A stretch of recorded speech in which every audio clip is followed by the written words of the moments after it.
Good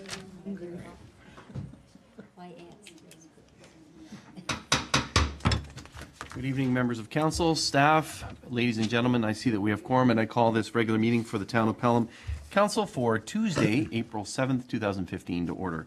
Happy Easter, everyone.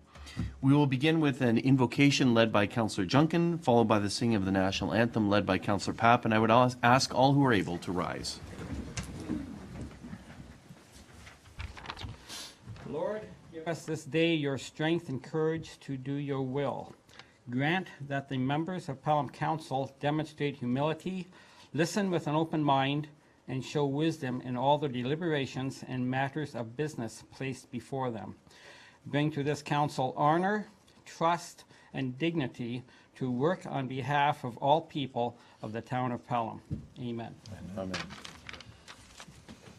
O Canada, our home and native land, true patron of, in all thy Son's command, with glowing hearts we see thee rise, the true north, strong and free. From far and wide, O Canada, we stand on guard for thee. God keep our land glorious and free. O Canada, we stand on guard for thee. O Canada, we stand on guard for thee. Thank you, councillors, ladies and gentlemen. It's been moved by Councillor Kersey, seconded by Councillor Papp, that be it resolved the agenda for the April 7th, 2015 regular meeting of council be adopted as circulated. Any changes, amendments to the agenda? There being none, I call the question. All those in favor? Any opposed? That motion is carried. The next item is disclosure of pecuniary interest and the general nature thereof. That is any conflicts of interest. Do any members have any conflicts they need to declare? None? Can that be noted in the minutes, please? Next, we move to something we do a couple times a year, and that's called tax write-offs under Section 357 of the Municipal Act for 2014. And what we usually do is if there are any, we're about to write off some taxes, if there are any members of the public that would want to present regarding these write-offs, you can do so now. So are any members of the public here that would like to speak about these tax write-offs? Going once, twice, three times? Okay, thank you. It has been moved by Councillor Papp, seconded by Councillor Rybak. Be it resolved that council approve the following tax write-offs under Section 357 of the Municipal Act as follows. Write-offs totaling $19,930.53. Any discussion regarding these matters? I do have a question for the clerk, for the treasurer, sorry. One of the properties here, it's quite a large number. It says gross and malfeasant clerical error. Property missed on that. Who's, is that the town's error? Is that somebody else's error? Through you, Mr. Mayor. The gross or manifest clerical error is a reasoning for reducing tax rate under MPAC only. So MPAC sends us the file. If they determine that there's a gross or manifest error within that file, they will write down the taxes and send us that information. Good to know. Any other questions? There being none, I'm going to call the question. All those in favor? Any opposed? That motion is carried. Thank you. Now we move to presentations. We have one by Mr. Zimmer. Thank you for joining us, Mr. Zimmer. And it's regarding the Ontario Building Code Update Information Presentation. And I note that a member of our Joint Accessibility Advisory Council, Mrs. Cook, is here. So thank you very much for joining us on that as well. Mr. Zimmer. Thank you, Mr. Mayor, members of council. Terrence asked me just to put a brief presentation together on the changes in the building code. So January 1st, 2015, there was many changes, but probably the biggest impact was on accessibility issues that have been brought into the code and the changes that are being made. So There's quite a bit to read here, but I'll just briefly go through and touch on a few areas. So the amendment requirements will substantially enhance accessibility in newly constructed buildings and existing buildings that are not extensively renovated. So if you're just doing a minor renovation, you wouldn't have to bring it up to this standard, but if you're doing something major, then the code will kick in and require you to bring it up to the required standards. So existing buildings where no work is planned are not affected by these requirements. So that's, a lot of people get very upset when they hear this, but if you're existing and everything, it is the way it is. If you do something major, yes, you will have to bring it up to a standard, but that's the way it is right now with the Ontario Building Code. So renovation projects provide opportunity to enhance accessibility in existing buildings. So for example, on the next slide, even as far as doorways, the one with the knob is no longer acceptable. The first two, the one with the lever and the one with the push handle either way, are accessible so that people with any disabilities can get through the door much easier. Just simple things like this.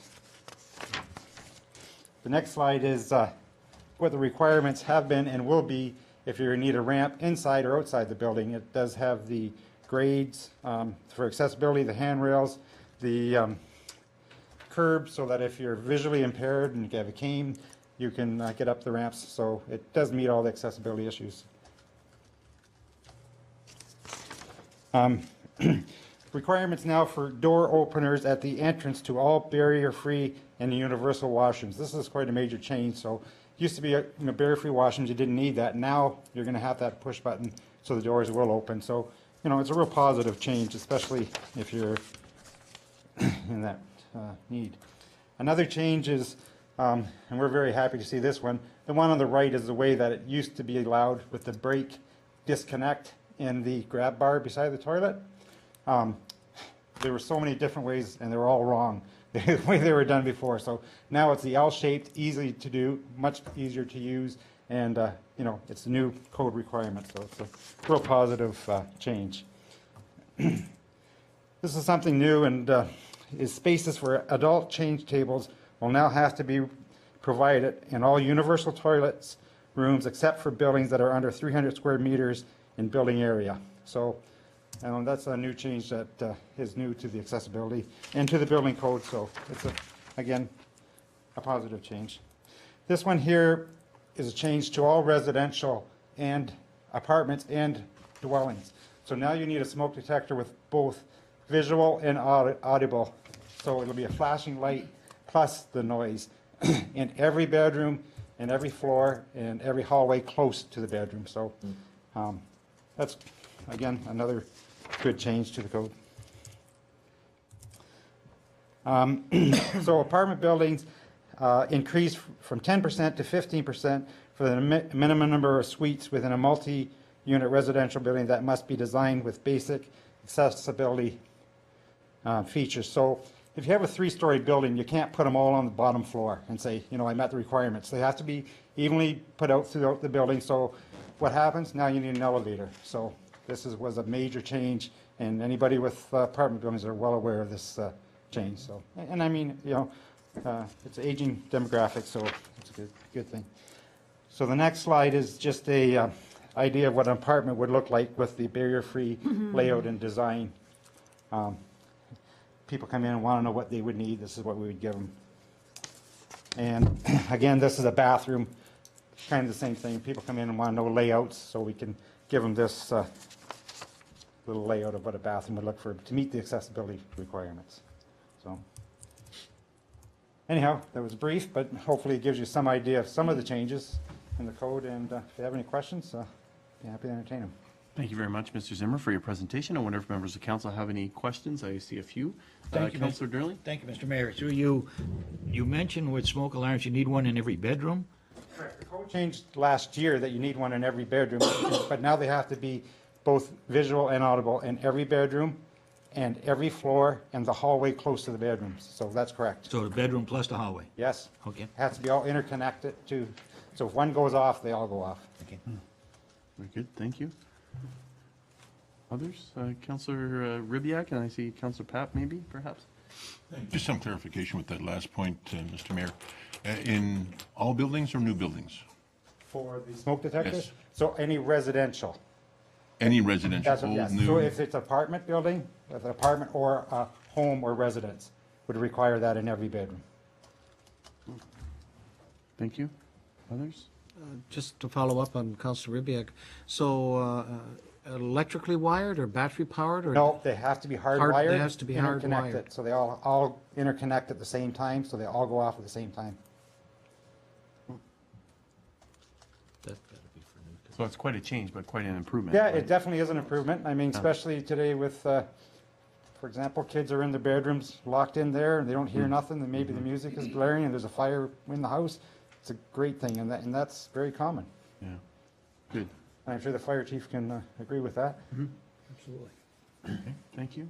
Any others? Questions? Councillor Pop? Just again, quick, so how are you going to enforce this? Like, I'm just trying to think through you, Mr. Mayor, and Fire Chief, like, for us in residential Yeah. places, so it's just understood, it implied that we should be doing this, So or? when we would get a set of drawings in, we'd do our plans review, Right, and if it was missing, we would mark it on there and tell the builder. Under new that it's required. construction. Then when we do our inspections, we definitely look at them during our inspections. But I will say, any builders that I've dealt with are very good about this, and the Right. electricians are right up on it, so we're very fortunate there. Oh, good.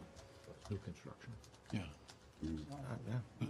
Mr. Mayor? Okay, thank you. Councillor Ribbiak? So clarification on the question that I asked. I asked whether it was new or all, and you indicated all, but what you're saying now is that it's new. I'm sorry, I thought you said apartments or residential. That's correct. It's just new construction or major renovations. Okay, gotcha. Yes. Okay. So could you clarify what a major renovation is? A major renovation would obviously need a building permit, but do Yeah, all but- building permit renovations would be classified as major? Again, we'd have to look at the whole picture before we would say what was major and what wasn't. I Okay. mean, every job has to be looked at individually, Yeah. so it's Oh, hard to okay. say what is major and what isn't. Okay. I don't want to say something and then somebody take the wrong information. I'd rather have them come in and talk to us, and we can go over it and be glad to discuss it, then we can figure out what the requirements would be. Okay. Thank you.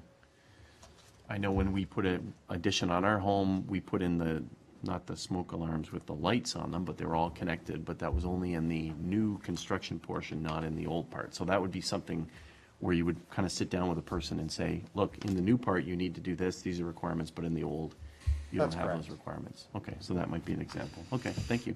Any other questions? Councillor Pap? I got 100 of them, but I'll talk to you. So as new construction unfolds, right, we have a number of new condominiums being built. We have some that are multi-story, and I'm looking at Council King too, that, you know, if you decided to renovate a seniors, a major renovation would be, let's say if they decide to renovate the seniors' housing, what's it, 60 units, something like that? 64. So they'd have to meet all of this, so in each bedroom and each of those suites? Again, if it was in St. Catharines, it would be the authority having jurisdiction there. Right. But I would say if it was major, yes, it would have to be looked at. Okay. Okay, that's, I got a lot more I gotta ask you about a couple other projects where, so major if somebody's converting from a, let's say, commercial retail, I'll use the example of a hotel into a residential facility, they would fall under these requirements, right? That would be two things. That would be a change of occupancy, It's a change of and occupancy. plus then it would be a major renovation also. Thank you. Thank you, Mr. Mayor. Okay. Wow. Thank you very much. No other questions? It's been moved by Councillor Junkin, second by Councillor Gurley. Be it resolved, the building code update presentation by the chief building official, Mike Zimmer, be received for information. Madam Clerk, I know you're, and again, I see Mrs. Cook here, you're our, kind of our rep on the JAC, as is Mrs. Cook, our council rep. Is this something that we should forward to the Joint Accessibility Advisory Committee? Or do you know whether they've dealt with it already? Through you, Mr. Mayor, I know that they are aware of the changes to the building code, but I'd be happy to forward the presentation. to Okay, them. thank you very much. Any other comments? There being none, I'm going to call the question. All those in favor? Any opposed? That motion is carried. Thanks again, Mr. Zimmer. Thank you very Appreciate much. it. Thank you. Now we move to delegations, and we have with us Liz Palmieri, who is the Executive Director of the Niagara Community Foundation. Thank you very much for joining us, Liz. Thank you. I always enjoy coming to these meetings, just to learn about stuff I didn't know anything about before I came. I must say, when I presented at another council, I followed an hour and a half budget presentation, so it's really nice to. Boring. Well, Who are you? you are welcome to stay right till the end if you wish. It's okay. It's okay. Got a flag bearer in the back. So Mayor Augustine and members of council and staff, it gives me a great deal of pleasure to do an update on the Niagara Community Foundation and the Pelham Fund and our impact. It's been 4 years since I've come to do this update, and I think you're going to be impressed and surprised at the scope of our work. As many of you may know, and I think Councillor Junkin, you're new to the council, so as almost all of you may remember, the Community Foundation was founded in 2000. We were the Millennium Project of the region, and our role is to connect donors' legacies to their community forever through the creation of endowment funds. Our work involves meeting with donors who are interested in creating these funds, where in most cases the capital is held in perpetuity. A portion of the earnings on each fund are granted to charities as the donor selects or as determined through a granting process. Donors have set up funds to support particular charities, particular communities, particular fields such as the environment or children and youth, or to support region-wide initiatives as well. And through these endowment funds, donors are now supporting the Big Brothers Big Sisters of South Niagara, Wellspring Niagara, Welland and District Humane Society, and the United Way of South Niagara. And many of you know Fonthill resident and town volunteer Judy Reed. The fund that Judy created supports initiatives for children and youth in Niagara. Recognizing that Niagara is made up of multiple municipalities, donors have also created local community funds as a way to provide annual assistance to charities that are providing programs and services in their hometown. In 2012, $25,000 from the Pelham Mayor's Gala was granted to the foundation to create the Pelham Community Fund. And what was interesting was that the Gala Committee had made a 3-year commitment for the $25,000, and due to the success of the Gala, paid off the 3-year commitment in the first year. So it's really quite wonderful and remarkable. Thank you so much to the leadership of the Gala Committee and for the Mayor in launching the Pelham Community Fund in this way. We now have over $50,000 in the fund, and donors are able to establish named funds within the Pelham Community Fund, which is something that Frank Adamson and his wife have done, and something as has Carol Burkout and her husband, the Mayor. I think there may be on your desks copies of the annual report from 2013. Mm-hmm. If you go to page 21, you will see how families in other communities have established other named funds within their hometown. Councillor Papp, who grew up in Welland, established his family fund in Welland because that's a community that he has deep roots in. The earnings from these funds are pooled with similar funds and go into our community grants programs across Niagara. But we guarantee to every donor that their money will stay working in their hometown. When I was here in 2011, I went back and looked at my notes to see what I was reporting on. And what I had said was at that point, we had recently celebrated our 10th anniversary, having raised in excess of $16 million, held in more than 160 different endowment funds. Well, in April of this year, actually next week, we will be celebrating our 15th anniversary, having raised in excess of $27 million in more than 209 endowment funds. And in 2001, that was the first year that we awarded grants. We awarded 6 grants for $6,500, and we were really proud of those 6 grants. And last year, we awarded $1.11 million in grants. It's just astounding. And 80% of those grants are directed by donors to charities and projects important to them. And we don't know if this money would have come to Niagara or stayed in Niagara, but what's really great is it's going to be staying in Niagara for a long, long time. What's important for you to understand is that most of our funds, the capital is never spent. It's held in perpetuity, and just a portion of the earnings are dispersed annually. However, our work is transforming, because we now have some donors who say holding the capital in perpetuity is too long for me. And in fact, I was talking with former councillor back here about a fund, Headway Homes Fund, that was created a number of years ago. You may remember Headway Homes was trying to establish property program here in Welland Pelham, and we're not able to get ongoing support or raise enough capital. So what they did was they gave the money that they had raised to the Community Foundation, and each year we do a grant of $5,000. It's a fixed amount to the Ontario Brain Injury Association to provide support and training and materials for families who have members living with acquired brain injury. So that's a fund that will be paid down. It will be paid down over a long period of time. We have some donors who have no more succeeding generations, and so they say, let's just do the fund for one generation. There may be a few people that still remember me, and so we're finding more and more donors are going with this option. And in 2010, when the legislation changed that governed charities and foundations, this kind of opened the different opportunities and possibilities for us. So it's really, sometimes we feel like we're doing deals for philanthropy, but they're really kind of good deals to be doing. What's also important to understand is that our donations come from across the financial spectrum. We receive memorial gifts, we receive gifts from events, we are starting to now receive estate gifts. So people don't necessarily have to be wealthy, and that's what's great about the local community funds, because any amount, any gift at any time can go into these funds. I just want to spend a few minutes talking about the different granting programs and the impact that we've had here in your community. The first program I wanted to talk about was the Environmental Grants Program, which is available for community-based projects which protect and or restore shorelines, which improve water quality and also are of an education nature. We have provided support to local neighborhood associations working with their local municipalities. So we funded Friends of Parks in some of the other municipalities. I don't know if you have any of those committees at this point, but we've done them in Niagara Falls, Welland, and Port Colborne, and St. Catharines. So the grant would come from the municipality on behalf of the committee, and we've done shoreline demonstration projects, buffering projects, remediation projects. They're still small, but they're neighborhood-based, so that's one way that the municipality could come to us for small grants. Last year, through this program, we gave $6,500 to install an outdoor classroom at Glen E. Green School, and on the school grounds, and also to undertake a school grounds greening project involving learning gardens, native trees, and plants. And it certainly has made that school much more accessible to the community.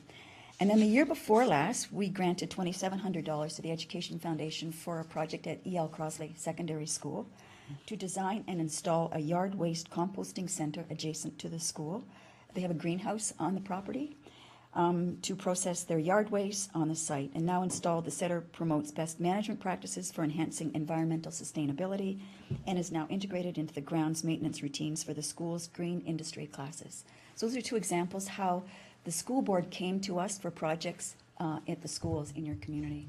So we just finished doing the assessment this last February. So it's an annual granting process, and again, we'll continue to notify the schools of these opportunities. We've done summer camp grants, where we provide bursaries to organizations that are doing camps in your community. So Community Living has been able to receive grants, as has the YMCA and the town of Pelham as well. And the deadline's coming up for that one, so just remember. It's coming in. Oh, good. We also have a general community grants program that has 2 deadlines throughout the year. We're just doing assessment of the spring grants now. And a second deadline will be later, I think it's in August, for decisions at the end of November. Pelham Public Library, the Rotary Club of Font Hill, and Pelham Cares have all received grants. The library grant was to extend programming to seniors and to upgrade their computers. You may remember the Bucks for the Band project that was at E.L. Crosley Secondary School that the Rotary Club of Font Hill organized and did fundraising for. We contributed towards that project as well. We have a little $500 mini grant program, which is great. 45-day turnaround for projects that, same criteria as the other grants, but it just tends to be for equipment that organizations need or some from PD. For all these programs, they need to be registered charities or municipalities. So we are able to fund levels of government, but they tend to, as I said, be for specific projects related to a committee of council. Welland had its 150th anniversary a few years ago. There was a beautiful book of photographs of Welland. It's astounding. And we were one of the groups that put money into that particular project. Beyond endowment building and grant making, we are now involved with community leadership initiatives. We've funded bursaries for Leadership Niagara, for staff from the voluntary sector to attend the leadership development program. We've put funding into the Living in Niagara report that comes out every 4 years, and we use that report actually to inform our grant making. And also, We have the contract with the region to do the Niagara Prosperity Initiative convening. I don't know if you've had the presentation yet. They've been coming around to different members of council about the poverty reduction work that the region is supporting through the Poverty Reduction Network. So it's been a really great way for us to stay connected to the community. And last year, the foundation underwent a major strategic planning process. We met with many stakeholders across Niagara. It was a wonderful opportunity. It was predicated because there is going to be some senior leadership changes at the foundation next year, and they wanted to have a new strategic plan in place. And 2 new initiatives that we are looking at implementing, hopefully this year. One is to look at ways that we can use our capital to support social good. So we right now use we invest our capital and use the earnings for grant. Is there ways that we can use more of our capital? Could be for social housing projects, because we still need to get a financial return, but we could in fact use 100% of the capital as well. So we're looking at different opportunities for that. We have a small amount of money, just under $200,000 in an investment fund that does fund social housing, infrastructure projects for charities. They're Ontario-based, but still we're using 100%, actually 102.5% of our capital for those. And we'd like to find other opportunities where we can be using more of our capital, especially here in Niagara. And we're also looking at creating a center of excellence in nonprofit governance and philanthropy. We funded capacity building grants since the get-go, whether it's equipment, whether it's training. We know that there is a gap. This is a virtual center. It's not a building. And we're spending this year building the business case for that, because the more that we talk to charities and nonprofits, the more that they need some really good, solid governance training. So I have 3 requests to make, and they were the same 3 requests, so it's the first time you're hearing them, but you may remember them from last time. I should do a quiz to see, but I don't think so. First is, can we continue or to put you on our grant notification list so you'll be aware of the deadlines coming up, and you can share those with community groups. We are able to fund churches doing community-based programs as well, so there's a lot of organizations that we're able to support, and we'd like to keep you informed of those so you can then share the news. So you've got the 2013 annual report. The 2014 is at the designers. So can we keep you on our snail mail list? I don't know about you, but I'm of that generation that actually likes to look at something. It's a great document. It's where we spend our most marketing resources, and thankfully it's heavily sponsored. But it's a great tool for us just to leave behind. And the last one is, if you see an opportunity in your community where somebody wants to leave some kind of legacy, send them our way. We'd be happy to talk to them about the different ways that we can work with, whether it's charities, whether it's individuals or organizations, to give something back. We have this little 15-year window in Canada, well, around North America, where there's about $1 trillion of wealth passing from one generation to the next. And if we can capture some of that for charities, it's going to do the community good in the long term. So thank you so much for giving me the opportunity to speak to you tonight. And as I promised Regional Council and the Mayor, I'm presenting to Regional Council on Thursday night, but it's a different story. Same story, but it's all in pictures. So, but thank you for paying attention and engaged, and I'm certainly able to answer any questions if you may have them. Thank you very much, Ms. Palmieri. Appreciate your presentation and look forward to the pictures at Regional Council. Questions for our presenter? Thank you very much. It's quite impressive, the growth, and I know that some councillors were saying, wow, that just in the last 5 years, the growth and the last 15. So congratulations. And a lot of that's as a result of you working together with donors. So thank you very much for your ongoing work and commitment to improving Niagara. Thank you. Take care. Thank you. Take care. And speaking of, I'm sorry, we do have a motion to receive. So it's been moved by Councillor Durley, seconded by Councillor King. Be it resolved that the Niagara Community Foundation presentation be received for information. All those in favor? Any opposed? That motion's carried. Thanks again. And now, speaking of Regional Council, here's Regional Councillor Beatty with his presentation. Thank you for joining us. Thank you, Mr. Mayor, members of council and staff. You've had the printed report for actually a couple of weeks.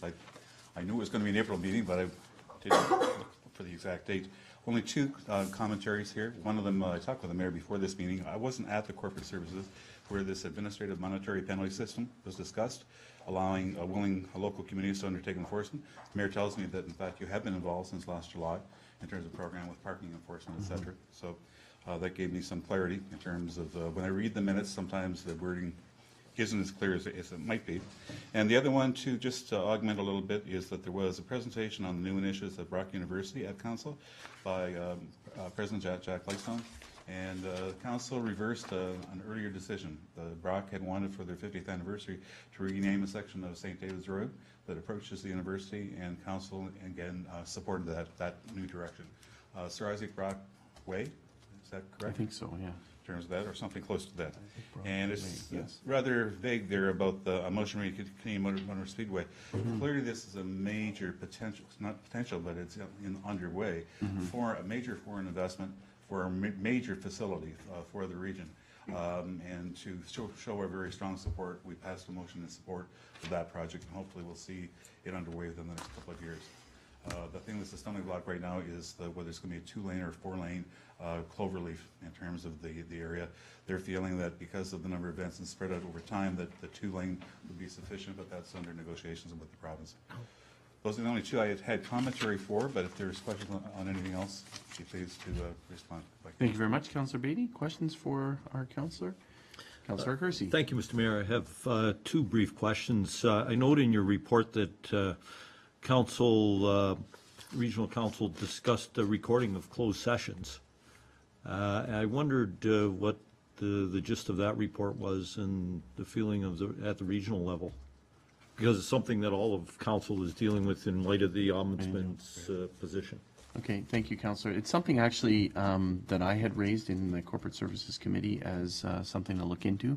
Again, because we discussed it here, because the Ombudsman had suggested it. It was really an update report suggesting that they need to do a little bit more work. There's quite an elaborate recording system, and in the council chamber at the region, and they would have to come up with some way in which to deal with it, and would you have staff there and all of that. So they're still working their way through that, but investigating. So it was just sort of an update report on that. Thank you, Mr. Mayor. The other question I had, I note that the statistics for the Niagara Regional Transit were released. Are we privy to that report? I haven't seen it. I think it'd be interesting to see, as in light of the fact that we're undertaking a transportation initiative here in our community. Can get that to you? Yes, yeah. The numbers are sort of flatlining and declining slightly. There were some changes to some of the routes last fall, and I think this goes to the end of the year. And as a result of some of those changes, there's actually a little bit of a decrease in ridership. So, but we can definitely make sure that report gets to the council. Thank you, Mr. Mayor. Okay, Yep, thank you. Other questions for Councillor Beatty or myself? Councillor Pat? Just a comment, wanted to thank you, Mr. Mayor, and the Councillor Beatty. This Canadian Motor Speedway, I am a huge fan of racing, and the impact this will have on this local municipality, the whole region, will be phenomenal. And I can say to you, just as a off the cuff, the kind of traffic you'll see coming in there, and based on the events that you're going to be having, and there's a variety of events being planned, the educational impact on the colleges and the technical expertise, the jobs they'll create is, if it's anything near what happens in Charlotte and others, this is probably going to be probably the most significant developments, aside from everything else, one of the most significant developments in the, let alone Western New York, but also all through to the GTA. And I strongly encourage, which I know you will, to push forward to help the developers and the investors proceed with this. And even having the potential of a $65,000 seating capacity. Yes. Arena, there's potential for other organizations to use that facility. I understand that McMaster University is going to have an on-site educational facility, research facility in conjunction with it. And I should mention, Mr. Mayor, to members of council, but more importantly to the public at large, we've recently begun streaming the committee minutes, committee meetings rather, from council headquarters. So if you've got nothing better to do than watching TV, you can watch your regional councillors at their best, or sometimes worst, but hopefully at their best. Thank you very much, Councillor Beatty. Just to the Motor Speedway, I think there'll be more information coming out. Good. The request put forward by Regional Councillor Annunziato from Fort Erie was that we endorse that recommendation, and I think some counselors said, what does that mean, endorse? And it's really an application or a proposal, so we referred it back to staff, and we're going to getting some clarity on that, and Okay. how can we continue to support it. So thank you for raising that. Thank you very much, Councillor Beatty. Appreciate that. And it has been moved by Councillor King, seconded by Councillor Durley. Be it resolved that Regional Councillor Beatty's report dated March 26, 2015 be received for information. All those in favor? Any opposed? That motion is carried. Thank you.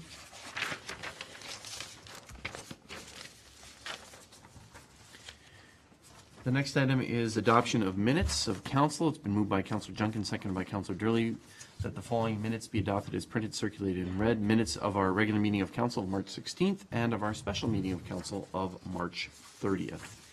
Any errors or omissions in any of those minutes? There being none, I call the question. All those in favor?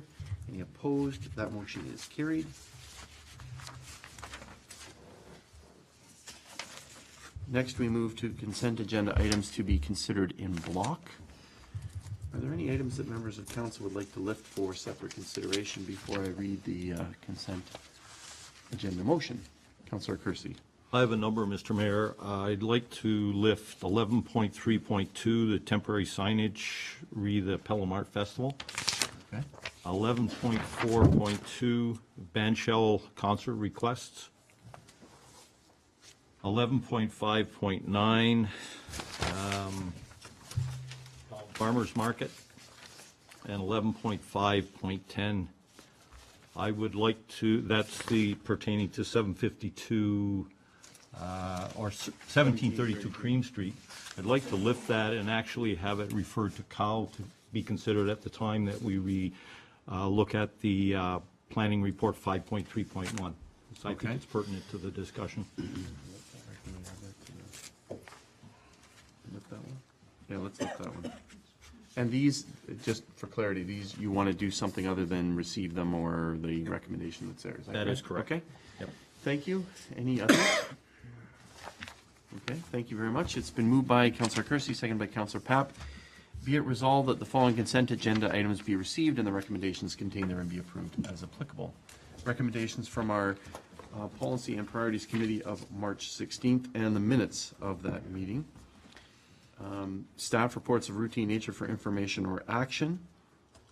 There's one item now. It's the municipal voter view proposed 2015 to 2018 agreement. Be it resolved the council receive the issue summary report entitled Municipal Voter View Proposed Agreement, and the clerk be authorized to enter into the voter list management services agreement with Comprint Services, Inc., which is operating as DataFix for web hosting services to support the municipal voter view application over the next 4 years. The next item is correspondence from the Fenwick Lions Club, that the correspondence from H. Cumming requesting permanent no parking signs along the south side of the driveway into Centennial Park be received, and that the correspondence be referred to staff for installation of signs. The next is the Mayor's Youth Advisory Council motion. Be it resolved that the memorandum from the Mayor's Youth Advisory Council dated April 1st, 2015, providing information regarding the potential sponsorship and partnership with the Fawn Hill Rotary Club be received, and the council endorse and support the Mayor's Youth Advisory Council entering into discussions with the Fawn Hill Rotary Club in this regard. I'm sorry, you didn't lift this art festival community event one, is that correct? That's correct. The signage one? Yep. Okay, thank you. So the next is correspondence dated March 15th, 2015 regarding the 2015 Art Festival and Community Event status be received, and the festival outlined therein be and is hereby designated as a community event of municipal significance, and that the clerk be directed to so advise the Pelham Art Festival representative. Another from the Royal Canadian Legion, Branch 613, request for tax relief. And the motion is that we receive it and the correspondence be directed to the treasurer for processing in accordance with the Municipal Act provisions in this regard. Another, there was a request, be it resolved that the March 17th, 2015 correspondence from the Minister responsible for Senior Affairs requesting the town to proclaim June 2015 as Senior Month be received, and the council hereby proclaims June 2015 as Seniors Month. Then we have some information correspondence items.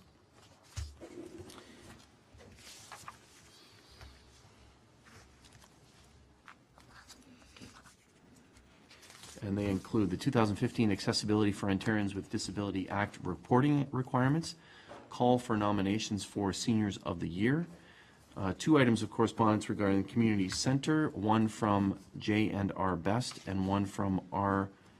Polkowski. Information regarding consolidated emergency dispatch services from the Niagara Regional Police Services Board. Comments from L. Lacroix regarding the hotel feasibility study. Housing Services Corporation Accountability Act information. Issuance of notices of default for 2 candidates in Pelham regarding the Municipal Elections Act. A resolution from the Township of Southgate, and a thank you note from Women's Place of South Niagara.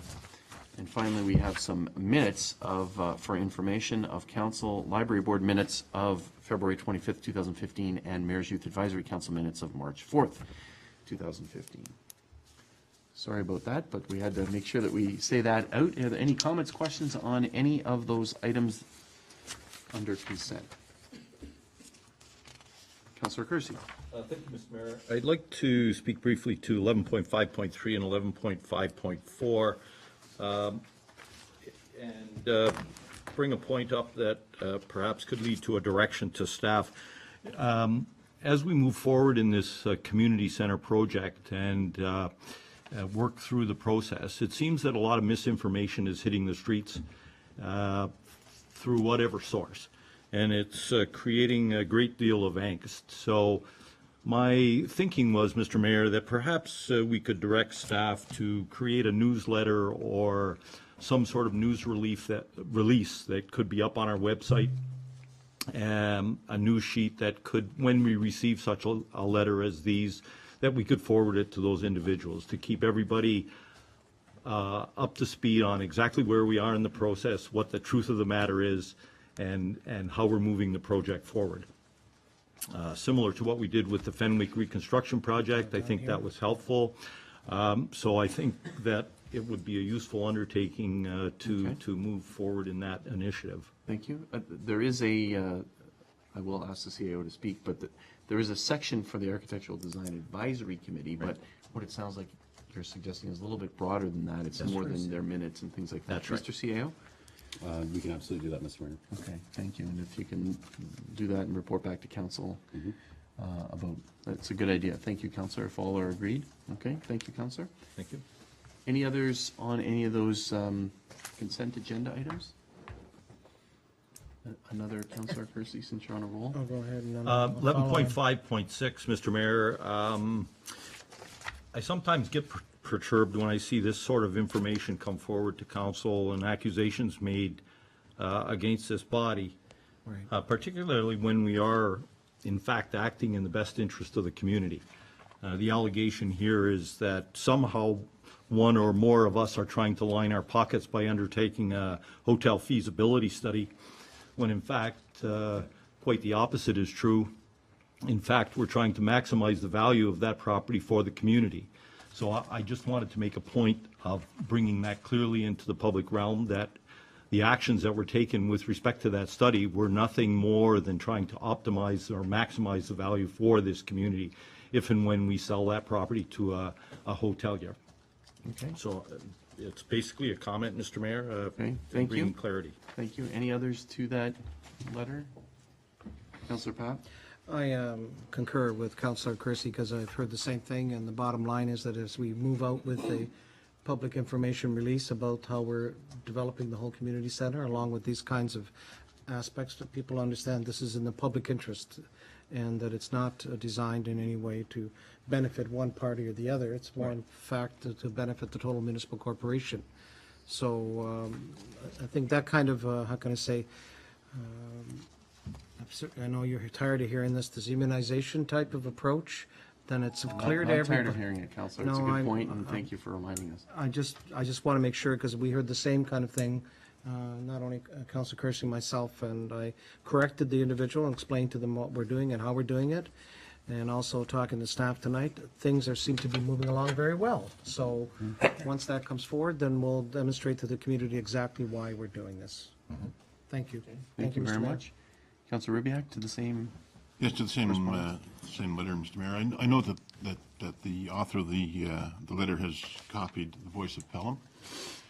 And I'm hoping then that if that does in fact appear that there is, from the town, some balancing, accurate information with regard to that belief, for the benefit of all of the population that is no doubt wanting to understand what's happening and not be led astray. Okay. Thank you. And I think what has been suggested is that somehow form part of the information that might be presented on the town's website, et cetera, so that individuals can be pointed to that. So this would form part of that work as well. And we do have, I think, Councilor, you talked about the downtown beautification project in Fenwick, but we also have a section of the website talking about East Font Hill, and this is where that information could go as well. So, others to that item of correspondence? Okay, thank you. Anything further, Councilor Kersey? No, sir. Okay, thank you. Councilor Papp, did you have another item? No, I think it's been answered. Okay, Mr. thank Mayor. you. Any others on any of the other items? There is one I do want to highlight, and it's great news, and this is, as I mentioned, about the Mayor's Youth Advisory Council. I did have it in my report, but I think it's important to underscore this, that the Rotary Club of Fonthill and District really going on, as Ms. Palmieri talked about earlier, the work that they did with E.L. Crosley, with the band uniforms, et cetera, and supporting that effort. And then they supported the skate park last year, as council will recall.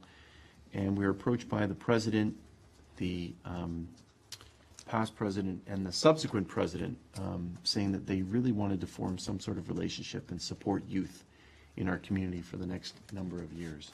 So that's where this is coming from. It's emanating from the Rotary Club, and I just want to say on behalf of council that we deeply appreciate the efforts of the Rotary Club in trying to promote initiatives for youth. There were a number of ideas you saw in the minutes that the Mayor's Youth Advisory Council have, and we're still working on that relationship with the Rotary Club. So it could be something like supporting the outdoor movie night this year, et cetera, but then maybe develop into something a little bit stronger and longer. And you'll see in there that they're talking about the community center and facilities for youth in the community center and supporting that. So I just wanted to highlight that, and on behalf of each of you, thank the Rotary Club for that strong support of youth in our community. Councilor Pat? Thank you. That's very appropriate, Mr. Mayor. Our Welland Rotary Club has a direct allegiance and agreement with the Welland Mayor's Youth Advisory Group. Okay.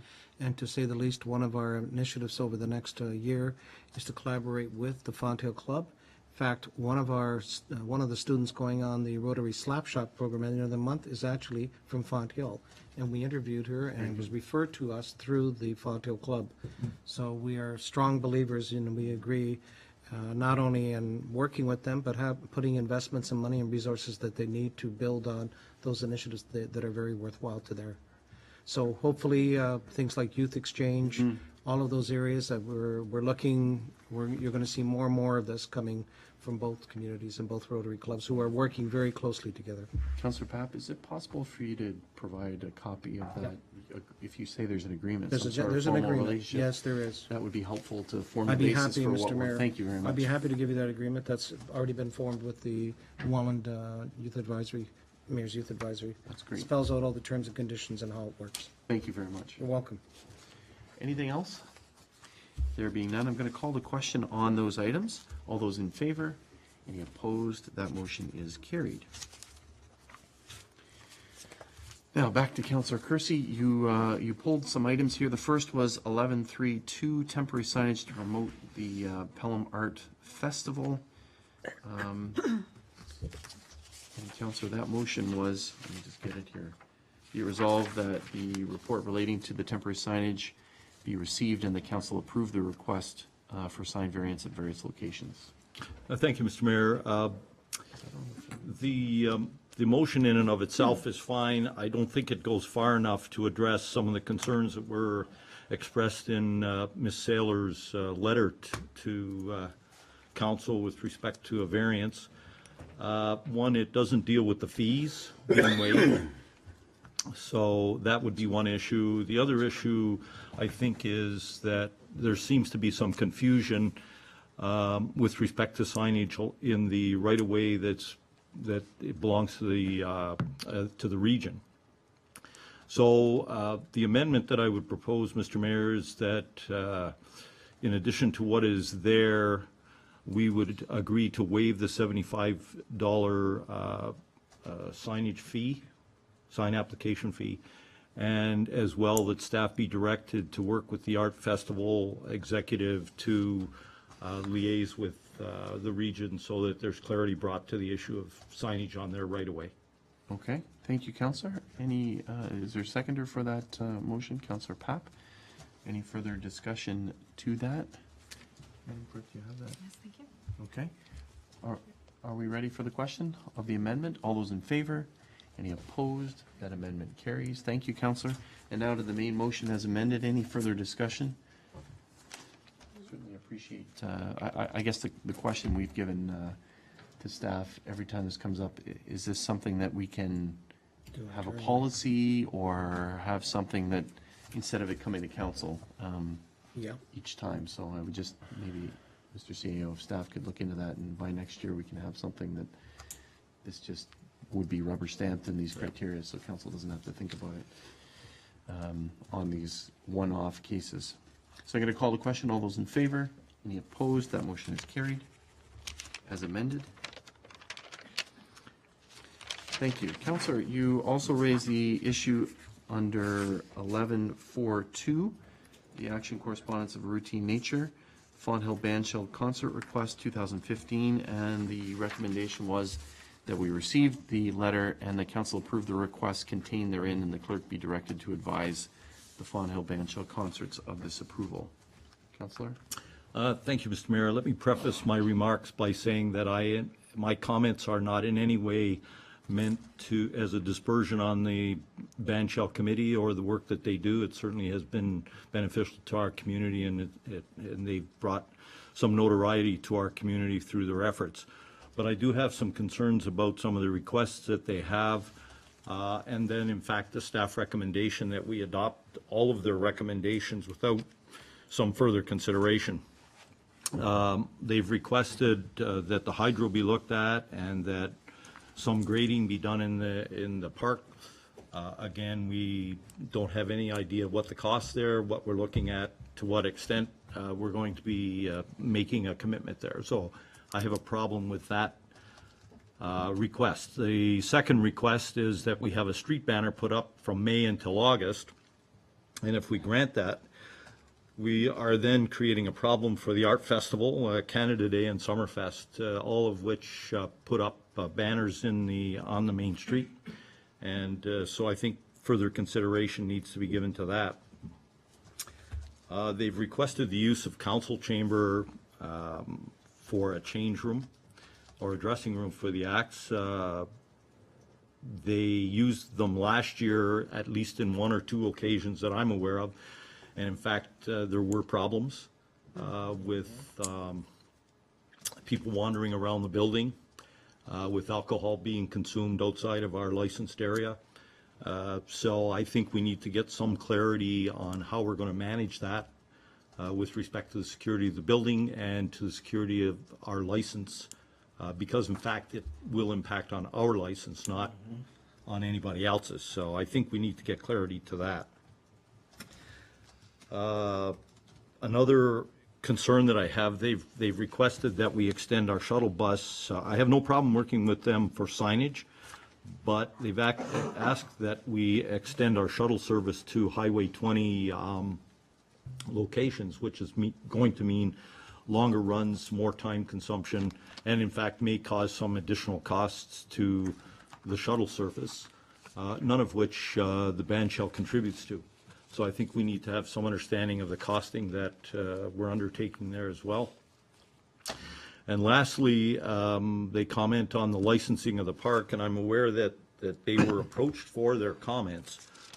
But I think if we adopt their recommendation, we're closing the door to licensing of that park. And in fact, by licensing that park, we generate the dollars that pay for the shuttle and pay for the security and pay for et cetera, et cetera, et cetera. So I think there needs to be more consideration done there. So having said all of those things, Mr. Mayor, I'd like that we not act on this request tonight, that we refer it back to staff for further consideration of all of the issues that I've laid out in my presentation. Okay, thank you. Seconder for that, Councilor I'll Gurley, second. and you want to? Yeah, I would You just wanna think make an that it amendment to that? should probably come back to the committee of the whole as well, so that the strong debate can happen in there from the report that comes back. And I think that would give us a better opportunity to digest everything that staff was able to come up with in dealing with this group and other groups that may be affected as well. Okay, so that it be referred back to staff and come back to committee of the whole at our next Yeah, meeting. that's good for us. Okay? Yep. Any other comments, questions on that? Thank you, Councillor Kersey. Are there any other items that, the councillor lifted many of them, are, of those items? Are there any others that council would like to direct staff to talk about on that issue? Councillor Rubio? So I'm just going to refer, so it's grading, the street banner, the change rooms, the shuttle bus, and the park licensing. What I'm asking is, are there any other issues that, To add to that list? on that list, yeah? Only the issue of some degree of shared funding support in all of them. Okay. Alluded to by the counselor. Yes. Okay.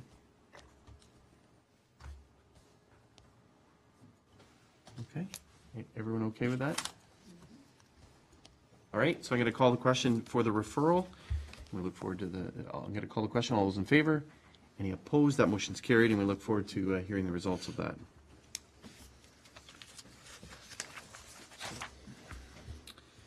Mr. Mayor, Yes, just Councilor Path.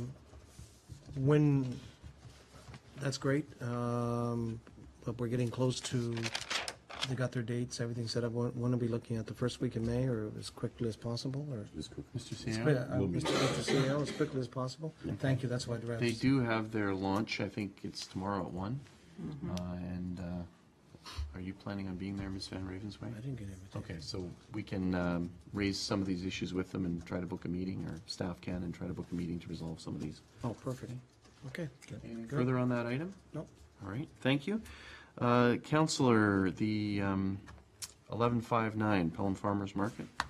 Thank you, Mr. Mayor. Very brief point here. Again, it's the farmers market, as the report says, is planning to have wineries at the farmers market every Thursday and on a rotating basis, and I think that's fantastic. It's supportive of our agriculture and our vintners in the area. I do have some concerns, though, with respect to, again, securing our licensed area and how we're going to manage the full bottle sales that will take place in the farmers market. And then those bottles will be subsequently carried into the park, and we need to get some clarity on how we're going to manage that issue. So I would suggest, Mr. Mayor, I'd like to put forward that we refer this report back to staff or direct staff to meet with the farmers market to discuss how we might handle dealing with the full bottle sales and the movement of that full bottle into the park area. Before I'm going to ask Ms. Van Ravensway, I know that she's worked on this. Have you met with the farmers market already, Ms. Van Ravensway, regarding this issue and worked out something, or does that still need to be resolved? Actually, we, through you, Mr. Mayor, we had a meeting with the Banshaw Committee and the Farmers Market. And each of us reviewed this year's operation, as we would like it to be. And at that time, they were going to take the recommendations that we were thinking of back to their committees. And at that time, some of these points we already discussed.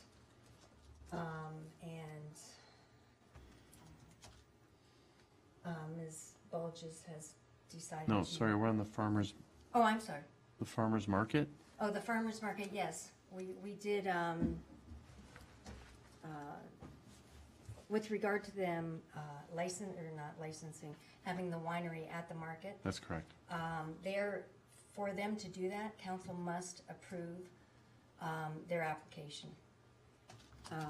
There must be a resolution from council supporting the winery to have a stall at the market.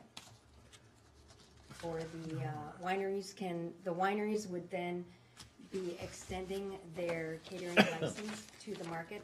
All that they would be doing is serving samples and selling bottles. The actual market itself would not be licensed. They are able to give out samples in front of their booth. Someone cannot take a sample and walk through the market. Okay.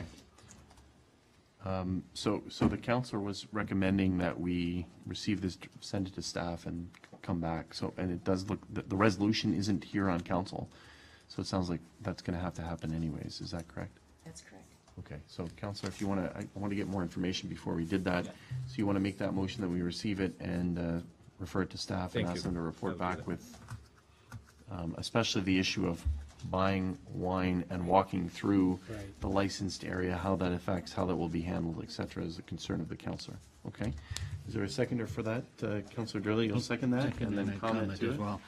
In the preamble that follows from the province's pilot project and the guidelines that are there, it indicates that the vendors are responsible for the sale and the liability. What we need to do is to tie down, as Councillor Kersey is saying, there is a liability if that bottle opens before it gets home, and this is where we have to tie that up. So I suggested that's probably an area that needs to be discussed. It needs to have a solution or policy that will guide that. And I know we do have some security around whether we deal with that through our bylaw people or whatever as an overseer. However, I'm sure you'll be able to work something out. But certainly that is a definite concern that anything that can happen like this can be abused, and we have to make sure it doesn't. So, thank you. Okay, thank you. Any others?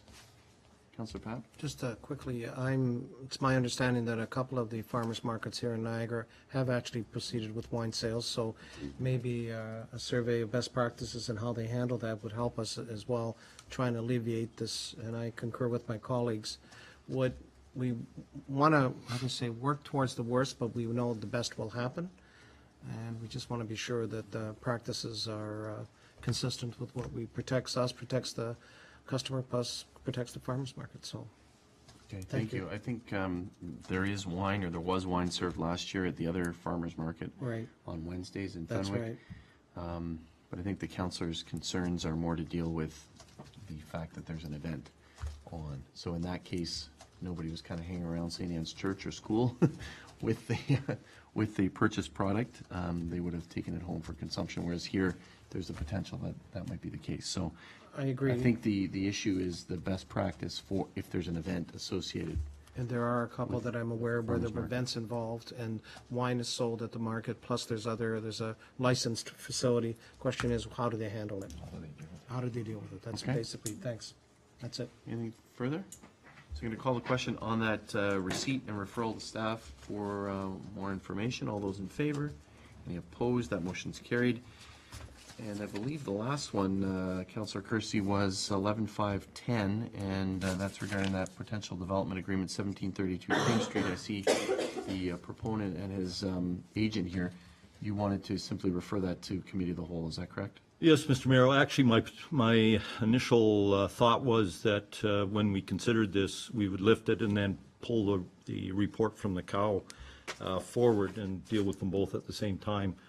But I was informed that that wasn't an appropriate way to do it, so I thought we should lift it and refer it to cow and be considered at the same time as we get the cow report, because Okay. they impact on each other. All right, thank you. Is there a seconder for that? Councillor Papp? Any other discussion? There being none, I call the question. All those in favor? Any opposed? That motion's carried, and we'll deal with it at committee of the whole.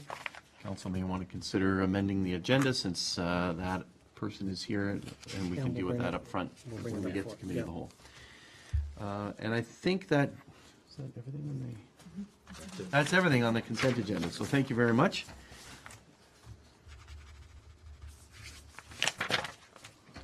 Next on the agenda are reports from members of council. And the first is my report. There's a few items that I'd like to highlight quickly. It was a privilege to attend and bring greetings on behalf of council at the Pelham Cares Annual General Meeting.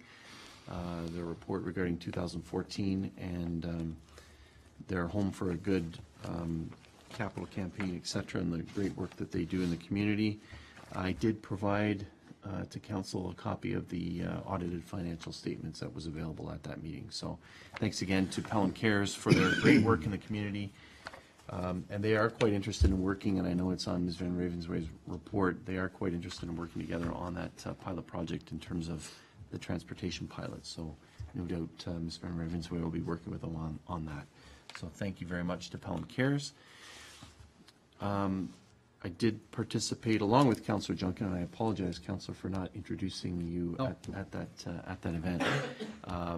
It was just so many people there, so busy and very active, so I apologize to you for that. But pleased to participate in the opening of a new tourist information area in Pelham, and that business is selling I Heart Pelham coffee mugs and T-shirts and all kinds of different items. So I certainly encourage people who love their community to go there and support it. I did buy this mug, although he did give one as well. So thank you very much, Mr. McGregor, for doing that. And I guess he said that a lot of people stop there and ask for directions and information about the community. So what a great idea. So thank you for that. Immediately following that, Mr. Allison was at that event, so I did have a meeting with Mr. Allison. I was pleased to meet with him regarding some Pelham issues, including the potential multifaceted community center, especially regarding the timing and the potential for funding. And you'll note on the CAO's report, on committee of the whole, that I did provide Mr. Allison with that timing report that's there on the CAO's report. We also talked about the cenotaph restoration and the good work of the community on that, and the potential for an event on October 17th. Mr. Allison reminded me that there's a federal election scheduled for the 19th of October, and he doesn't know whether that'll impact the event or not, but he is committed to being there, which is great. And then we'd also talked about other infrastructure needs from our community. I had the pleasure of attending, along with Councillor Papp, it was a wonderful final game for the OMHA Bantam AE Ontario Championship. Just excellent hockey and a great crowd for this event. So congratulations to the Bantam AE Pelham Panthers. They beat the Huntsville Otters and won the Stu Reed Memorial Trophy. So congratulations to them. And I know in past we've invited we have. Ontario winners to council, and so perhaps we can do that at our next council meeting, invite them and give them, all of council can appreciate and congratulate them for that. And there is an error in my report. I apologize to you for that. A little gremlin got in there at the end of that bullet point, so I apologize. Also attended the grand opening of the Glen Green Learning Commons Library. Very, very interesting. It should be something our council rep on the library board could go to and take a look at. It's really an extensive library transformation of that at Glen Green Elementary School. A learning commons library. It's in keeping, Councillor Papp and Councillor King, to the library that we saw in Kamoka. Yeah. Very, very similar. I did invite Mr. Chambers from the Friends of the Maple Acre Library to be there as well to see it. And it could be something, as that design work is done for the Maple Acre Library, that can be there. So I do have information about it and pictures that I can share with staff as they work their way to that. Of significant note is the donation by the Fox family of $25,000. So congratulations and thank you to the Fox family for that donation. That was the major gift of that that got them over the fundraising. And I'm very pleased that the 2014 Pelham Mayor's Gala Committee was able to donate as well $5,000 to support the initiative. So I'd encourage all to take a look at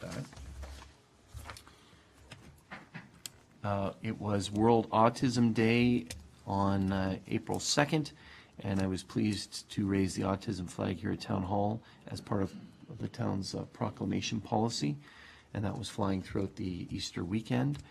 And finally, the 11th annual Easter Egg Extravaganza, which was held on Saturday of the Easter long weekend, along with members of the Mayor's Youth Advisory Council and staff planning and putting together that event. It was a great event. I think they had 600, 700 people at the event, hundreds of hot dogs sold and all that. The proceeds were going to support the Pelham Junior B hockey team. And it was a perfect day, a little chilly out, but it was a great event. So it's wonderful to do it at that facility. So that's the first time at the arena, and it actually worked out very, very well. So thank you to staff for organizing that and members of the Mayor's Youth Advisory Council. That is my report. It's been moved by Councillor Riviak, seconded by Councillor King. Be it resolved, the council received Mayor Augustine's report of April 7th, 2015 for information. Councillor Durley. One comment, and although it's a credit to the individual business person who is offering I Heart Pelham things and tourist information, it's important, I think, to note, because I've been asked by several people on the street, has that been endorsed by the town or has it been endorsed by the chamber? My information is that it hasn't, that this is an initiative that the business owner is doing. Credit to him, but it's really not endorsed or that by the chamber or by the town per se. However, I wish him all the success. Okay, thank you very much. I think I did speak to Ms. Fabiano with the Chamber of Commerce, and she indicated that, as council will recall, we did have that model of a tourist booth for several years in the community, and she did find that many folks, or most folks, plan their stops in advance. They do their research on the web, etc., and they actually found the numbers at the tourist locations, that both the dedicated booth that we had and the location at the log cabin on Region Road 20, that they were dwindling, and the chamber is no longer supporting that type of model, but is supporting tourism in other ways. So thank you for clarifying that it's not a Pelham Welland Chamber of Commerce initiative. It is an initiative by a business owner. So thank you very much. Any other comments? There being none, I call the question. All those in favor? Any opposed? That motion is carried. Thank you. And who's next here? Is it Councillor Durley? Yes, Councillor Durley. Sorry, you had a report on that night of the hockey game, and I know you wanted to be at both. Thank you, Mr. Mayor. And while people were enjoying hockey, Councillor Duncan and I were being filled with some knowledge about culture and heritage, thanks to Bert Duclos, who is from the Ministry of Tourism, Culture and Sport. He offered a very interesting, informative, and enlightening presentation regarding heritage and the process from identifying heritage properties right up to actually designating them. He pointed out very effectively, or very emphatically, that the role of any effective heritage committee is in an advisory capacity, and that the duty of the committee is to be consulted, not to in any way make decisions. Particular attention must be given to Part 5 and Part 4 of the Ontario Heritage Act. He did point out some examples of projects that may be undertaken by heritage committees and items that need to be present in and follow in a terms of reference that should guide this committee. He stressed that in order for a committee to operate, council, staff, and committee must work together as colleagues and not in a confrontational matter. Confrontational episodes lead to diminishing of trust between council and committee and unnecessary friction in that particular case. So all of these things were very important. It was intended by 4 members of our Heritage Committee, and I'm sure they found it all very interesting. And there were like a little over 50 people, I think, that were present there. And Bert did a great job. He's a terrific speaker, and he really got his point across. And I'm sure everybody went home with a lot of knowledge. I know I did. Thank you. Thank you very much, Councillor Gurley, for your report and for attending that. Any questions for Councillor Gurley? There being none, it's been moved by Councillor Rivak, seconded by Councillor King, that the cultural workshop report submitted by Councillor Gurley regarding the Niagara Region Cultural Heritage Conservation Workshop held on Friday, March 27, 2015, be received for information. Thank you again to yourself and Councillor Junkin for representing council. All those in favor? Any opposed? That motion is carried. And Councillor Papp, you have a report as well. Thank you, Mr. Mayor. Very quickly, it's just an oral report. Just request that hopefully some members of council will join me for the 18th annual auction of the Pelham Chamber of Commerce. It'll be held on Thursday, April the 23rd, 2015. This year it's being at a Club Castro Pignano in Port Robinson, and a portion of the proceeds go to Family and Children's Services, summer camp, and scholarship programs. And we trust that hopefully there will be some participants and talk to me about some tickets. It's always a good time. Thank you. Thank you very much, Councillor. I look forward to that event. I'm going to try and be there. We might have a regional council meeting. If we don't, I want to be there. So Thank you. Thank you very much. And now we have some unfinished business. The first is correspondence from Jay Haverkamp regarding. Oh, I'm sorry. We have a staff report. I jumped ahead. I apologize. Staff report.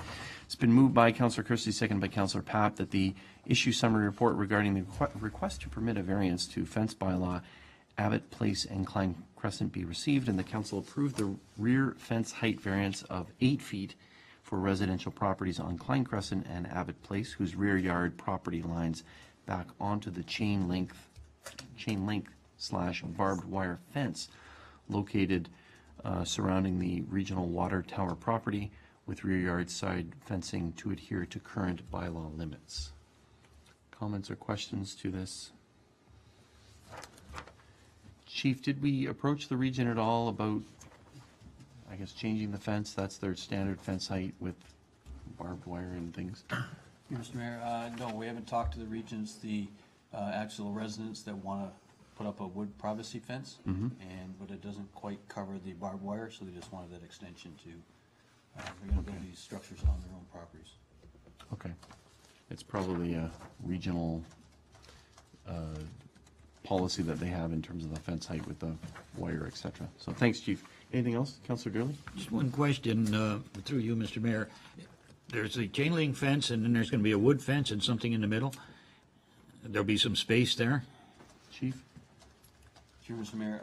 We anticipate that they be almost touching. There'll be, yes, there will be somewhat of a space there, but I can't tell you exactly how much. I'm just thinking it wouldn't cause a weed or that type of a hazard, because I know there are some complaints of people with allergies for weeds and so on and so forth. And if this is going to create something like that, somehow we would need an agreement where somebody would be taking care of that particular action. Would anticipate we can check with the region on this, is that once the wood fences are put up, the homeowners would be responsible for their side. The section of the chain link, and the region maintains that property quite well. They have contractors that come in and keep it all sprayed and cut and so forth. And they actually keep on the other side of the fence their own. They maintain that little strip in there also. So I don't think, and we can get something. Okay, terrific. I would hope that a correction would not cause a problem. That's where we're going with that. Thank you. Okay, thank you very much. Any others? There being none, I call the question. Oh, I'm sorry, Councillor Rivak. Thank you, Mr. Mayor. It's okay. I'm easy to miss. But to continue with Councillor Durley's point, just for clarification, I take it then that the region's fence line is on their property line, or is it within their property line? Chief? Mr. Mayor, I can't tell you exactly. There's no, from the drawings that we have on staff and for the drawings with the contractor building the townhomes there has given us, we don't know exactly where that, just know that the residents have requested that they can build a fence on their own property to exceed the height of the barbed wire fence, just to hide it. So I can't tell you exactly where the region's fence sits. Exactly. My point, Mr. Mayor, of course, is that if it's within the property line, there will be the gap that Councillor Durley is concerned about, and it could be quite large and therefore unwieldy in those circumstances. And I merely raise that for interest, and hopefully if if that condition exists, then perhaps the region can create a plan for maintenance. Chief? Sure, Mr. Mayor, certainly, I mean, this is, even if we, or you, council turns this down, there's still, in the bylaw, allowed to build a 6-foot fence would still have the same condition. Yeah. Whether it's 6 or 8 feet, it's just, but we'll look into it. Okay, thank you very much. Anything further? Ready for calling the question? All those in favor? Any opposed? That motion's carried. Thank you. Now we do move to unfinished business. It has been moved by Councillor Papp, seconded by Councillor Darley. Be it resolved, the correspondence received from J. Haverkamp be received. I think we already received it a few meetings ago. Oh, we didn't? Okay. And that Public Works staff be directed to remove the obstruction. Mr. CAO, you wanted to comment on this? Thank you, Mr. Mayor. There is a town policy with regards to encroachment onto the road allowance. This type of structure is not permitted, and staff will be following the policy that has been endorsed by council. Okay, thank you very much. Questions, comments to that? Councillor Ribbiak? Thank you, Mr. Mayor, and I appreciate that clarification. Colleagues know that I indicated an intention to amend this by indicating that the obstruction as it's referred to within the motion should be removed if in the opinion of staff it represented a hazard or an impediment. I understand from that clarification that this type of structure is actually not permitted. My concern with the original motion is that there are, of course, around Pelham a great number of structures of various kinds within the road allowances. I think most of them are considered quite benign, but I don't know at this point whether any of those would be considered structures that would have to be removed or otherwise. The kinds of structures I'm talking about, as I say, are associated with driveways. There are culvert treatments. There are a variety of markers at the ends of driveways. Mailboxes, of course, exist everywhere. There's a whole variety of uses that residents in Pelham put to the road allowances in front of their property. And indeed, the care that's taken of those road allowances by our residents actually is of tremendous benefit to the town because, of course, ditches run much more efficiently when they're kept clean. The town looks a heck of a lot better, and there's a reduced maintenance bill to the town as a result of that care that is taken by our residents. So I should think that when contemplating asking someone to remove a structure, we would want to be very careful that in those circumstances we have a reason of some weight to take that measure, because of course if we ask someone to take theirs down where many others exist, we are going to have to explain why that decision was in fact not either an arbitrary or a capricious reason in response to something other than something that's important to us. So I'd like some clarity around that, if possible. I understand that we do have the right to remove, to have structures removed. Just because we have the right to do it, I don't know that necessarily means that we ought to do it in every case. When we do it, I'd like to know what the circumstances are that would lead us to make those decisions. Okay, thank you. Mr. CAO. Thank you, Mr. Mayor. There's actually 4 criteria in the policy with regards to encroachments. There's 4 definitions. I will circulate the policy to council for their information. What we're talking about in this case is a rigid structure, a rigid encroachment. That's defined as retaining walls, armor stone, field stone, fence posts, etc. And the policy is clear when it says it will not be permitted under any circumstance. So in this case, we are talking about fence posts, and this policy is clear that it is not permitted under any circumstance. There is earthen encroachments, small earthworks not higher than 600 millimeters, These are allowed, but do require permission from the town. And in some cases, the town can ask for liability insurance if those types of earthen encroachments are placed on our property. Drainage encroachments, that's the third category. They're defined as encroachments which block or impede drainage within the road allowance, or the altering or deepening or shallowing of an existing road ditch. These are also under the policy not permitted. And finally, we have the planting encroachments. These are allowed, and oftentimes they're encouraged, but we do ask that residents provide us with an illustration with regards to the location, size, and types of trees that they're intending to plant, so that we can ensure that the species is appropriate and that it's something that maintenance-wise that we'll be able to maintain. So that does require a slight level of improvement from the town. Thank you. Councillor? Thank you, Mr. Mayor. And I didn't realize that the policy existed. Perhaps I should have. It's an interesting one. It's obviously one that must be, and perhaps some clarification can be presented on this, it must be one that is enforced, again, by complaint. That's correct, Mr. Mayor. Okay. Councillor? Thank you, Mr. Mayor. I'm not sure I'm entirely happy with that, but I understand the answer and I appreciate it. I think some of the correspondence that we received just to that was that there was no policy, and I think that's why council, and I think it was may have been said at that meeting when we first had that on the agenda. The clerk made myself and the CAO aware that there is a policy today, so that's why it wasn't circulated. It should have been on your desks. I apologize. I pulled mine out of my policy book. So you have your policy book here. It's in the Works department, so that policy is there.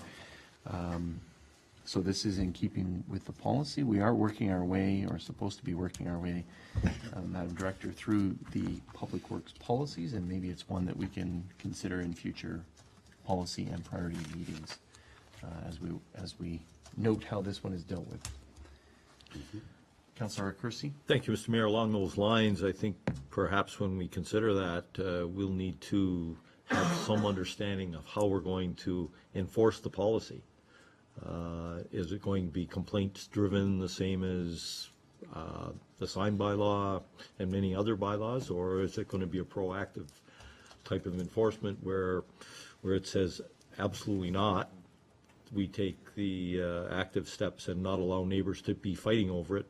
The town steps in and deals with it. So something to be considered, Mr. Mayor. Okay, thank you. I think staff have duly noted that. And I would add that there are, I know a situation on Hay Street where there is an encroachment, a rigid encroachment on Hay Street, and that one was dealt with differently. It was an actual agreement with the property owner. So the policy is from '96, so it probably does need a bit of an update. Anyone else on this particular motion, Councillor? Just very quickly, so as it stands, this particular request, there is no remedy, that the policy stands, and this, we cannot do anything about this particular situation. Is that correct? Unless council amends the policy, Mr. Mayor, we're obligated to follow the policy through. as passed by council. Okay.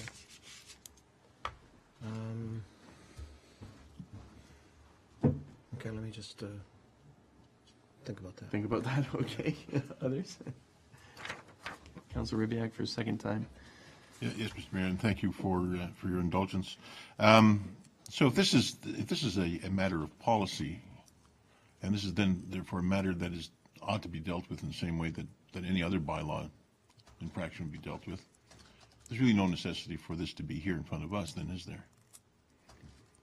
Other than to receive perhaps the letter, but with respect to directing action, it really is a bylaw enforcement issue. Where did you just receive it?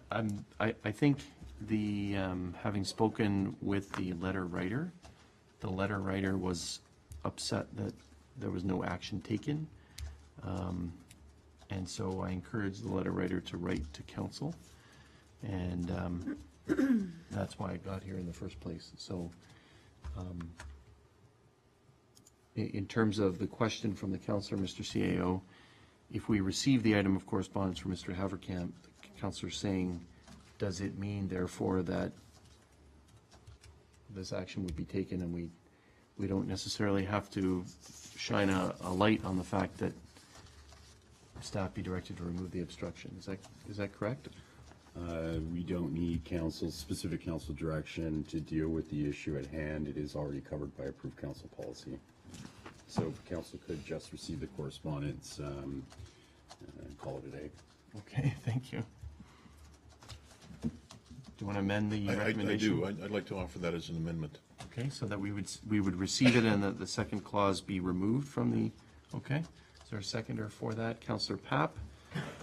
Any discussion to removing that second clause and that the section that Public Works staff be directed to remove the obstruction be removed? All those in favor of that amendment? Any opposed? That amendment is carried. And now to the main motion, which is that we receive the correspondence from Mr. Haverkamp. Any further discussion? There being none, I call the question. All those in favor? Any opposed? That motion is carried as amended. And I'll work with Councillor Kersey and staff about when this particular issue can come forward at P&P. Okay, scheduling that.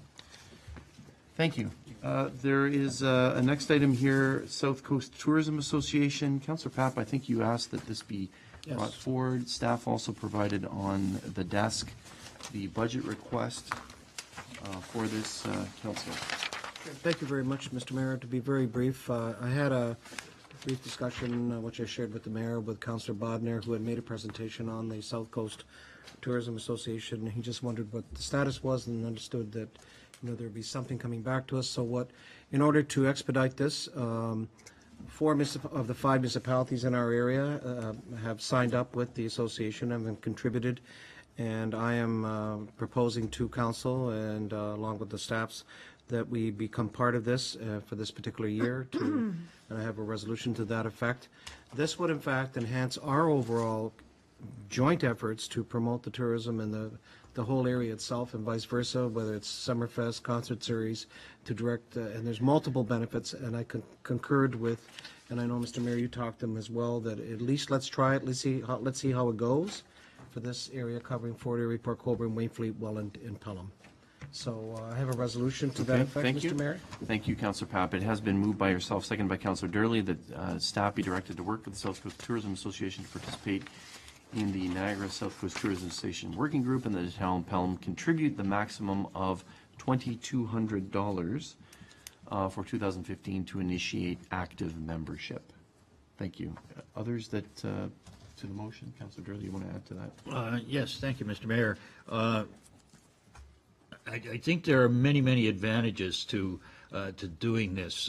People that are interested, for example, in the motor racing will look at publications from this group and read the rest and see, hey, Pelham's got this, and or something with Pelham. So I think it's a great tool to actually bring some economic development focus to this town, because we do have some signature events that are important that really don't get out there. So in fact, if we do this on a global basis, because as Councillor Papp enthusiastically brings out, the number of people that are going to be brought to the Motor Speedway in Fort Erie, it's going to be phenomenal, because it attracts, no matter where it is, it attracts these people. And when they're here, they're going to be here for more than a day, so they're going to want to come somewhere else.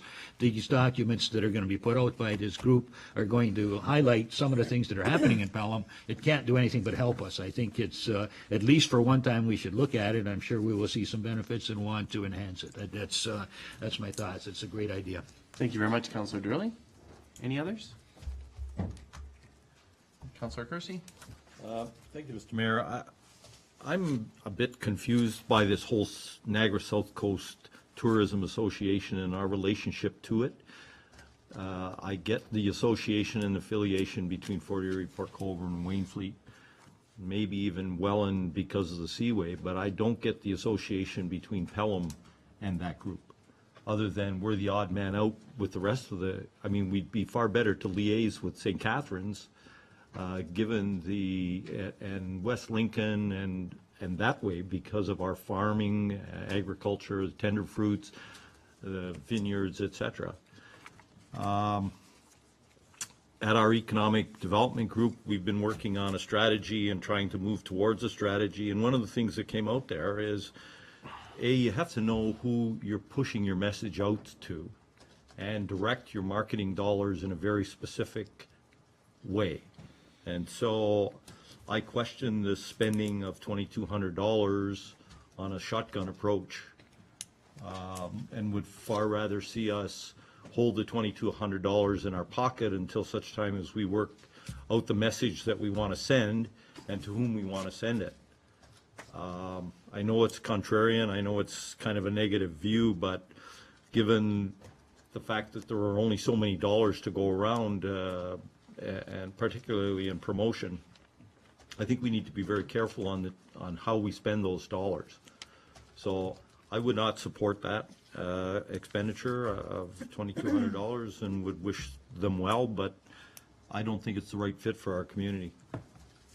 Thank you very much. Any others? Councillor Papp? And I respect Councillor Christie's position on that, but I also understand that, with all due respect, it's not shotgun. They have put together a very structured approach to this. We just didn't have enough time to go through it. We are looking, it's more of a tourism and promotion of local small communities, and they're prepared to look at an engagement and collaboration with some of the same communities you mentioned as well. So I'm trusting that this will become part and parcel of the whole, how can I say, southern tier approach, and that's what I understood.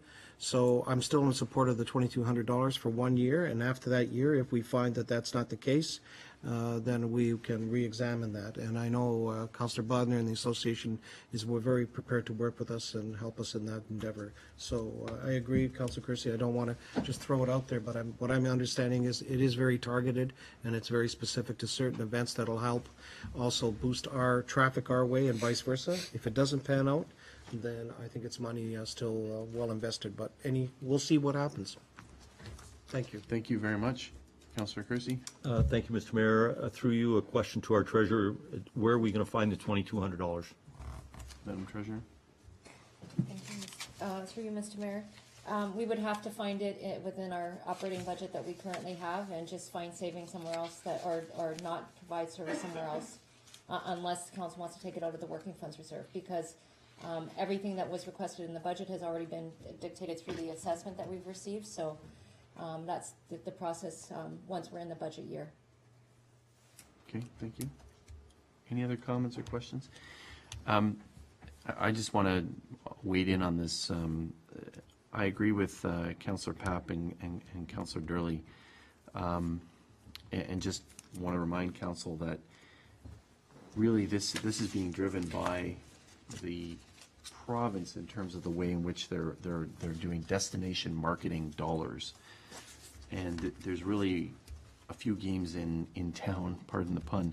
So there's Niagara Falls, there's Niagara on the Lake, there's Niagara South Coast, and there's 20 Valley Tourism Association. St. Catharines has joined 20 Valley Tourism Association. Now, we don't have a proposal before us for 20 Valley. And I think based on sort of where we are for this year and the timing, they want to get going on promoting the South Coast, et cetera. You know, this makes sense, and we can look at it as a trial. I would suggest similar ways in which we sometimes try other things, and look at that approach. If you look at their website, it does include farming and agriculture. It includes golf.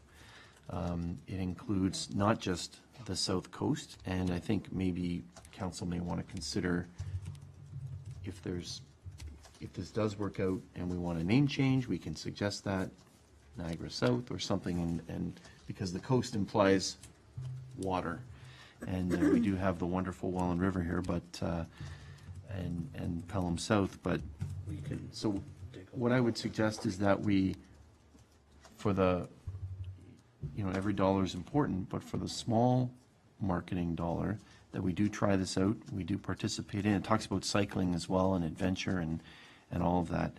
we try it for this year, and then we can evaluate it.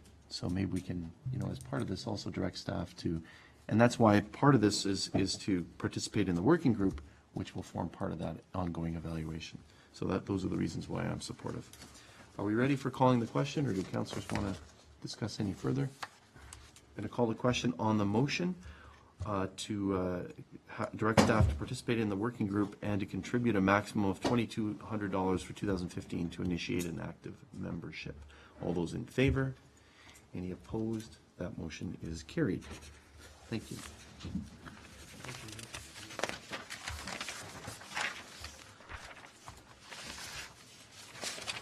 Next, we move to presentation and consideration of bylaws. It has been moved by Councillor Junkin, and I need a seconder. Councillor King, will you second these? Yes, I will. Thank you. Be it resolved, the Council of the Town of Pelham, having given due consideration the following bylaw, do now read it first, second, and third time, and do pass the same, and the mayor and clerk be and are hereby authorized to sign and seal the bylaws. 1, being a bylaw to authorize the application for approval to expropriate land being part of lots 15, 16, concession 9, Pelham, and part of road allowance between lots 15 and 16, concession 9, Pelham, in the town of Pelham and the Niagara Regional Municipality, being more particularly identified as parts 2 and 3 on reference plan 59R12563. 2, being a bylaw to authorize the mayor and clerk to enter into agreement with Print Systems, Inc., carrying on business as Data Fix for a web-based voter list management service known as Municipal Voter View, and to repeal bylaw 2859, 2007, bylaw 3090, 2010, and 3180, 2011. 3, being a bylaw to authorize the execution of a site plan agreement for lands located at 2, 4, and 6 Braden Way. 4, being a bylaw to amend bylaw 3578, 2015, conferring various appointments to boards, commissions, committees, and Town of Pelham, and to appoint members to the Community Beautification Committee, the Pelham Active Transportation Committee, the Pelham Seniors Advisory Committee, Livestock Valuer, Pound Keepers, and Fence Viewers, and to repeal bylaws 3190, 2011, 3246, 2012, 3251, 2012, and 3217, 2011 as amended. And 5, being a bylaw to set the rates of taxation for the year 2015. Discussion on any of those bylaws. I do want to, on behalf of council, thank those that have put their names forward to serve on those various committees. Committees are extremely important to the town and the functioning of not only things like signature events or community cleanup, but also help with some strategic planning and moving the community forward. So thank you very much for those members. Anything else? I'm going to call the question. All those in favor? Any opposed? That motion is carried.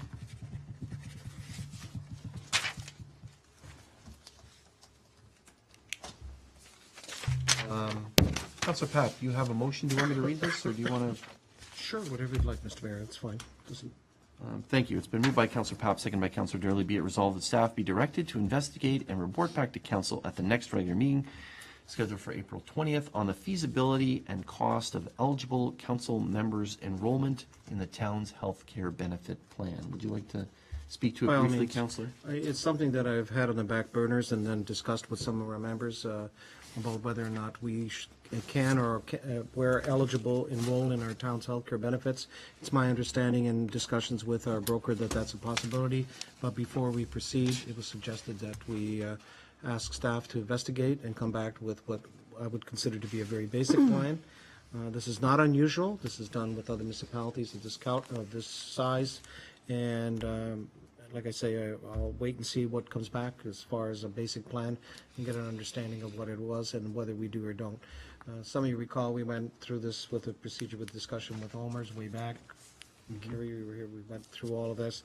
This is more of a personal sort of health protection for us, and it's a small benefit, and certainly we're not looking at trying to get something for nothing. We're prepared to be part of it, but I look to staff to come back with a report in a couple of weeks if that's reasonable time. Okay. Thank you. Mr. CEO, the timing? It'll be happy to look into it and report back. Okay, thank you. Councilor Gurley.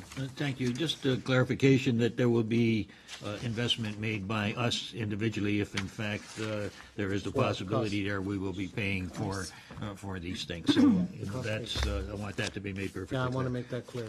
Okay, thank you. It's a cost- We'll let the staff, that's correct. Okay. Work out that. Thank you. And this is simply investigating and reporting back. That's, just let us know. Okay. Any other comments, questions? There being none, I call the question. All those in favor? Any opposed? That motion is carried, and we look forward to the results of that or information regarding that. We do have a couple of in-camera items, and as is our normal procedure, it's been moved by Councilor Drolly, second by Councilor King. Be it resolved that council recess the in-camera portion of the meeting and reconvene immediately following the committee meeting scheduled for this evening. I'm going to call the question. All those in favor? Any opposed? That motion's carried.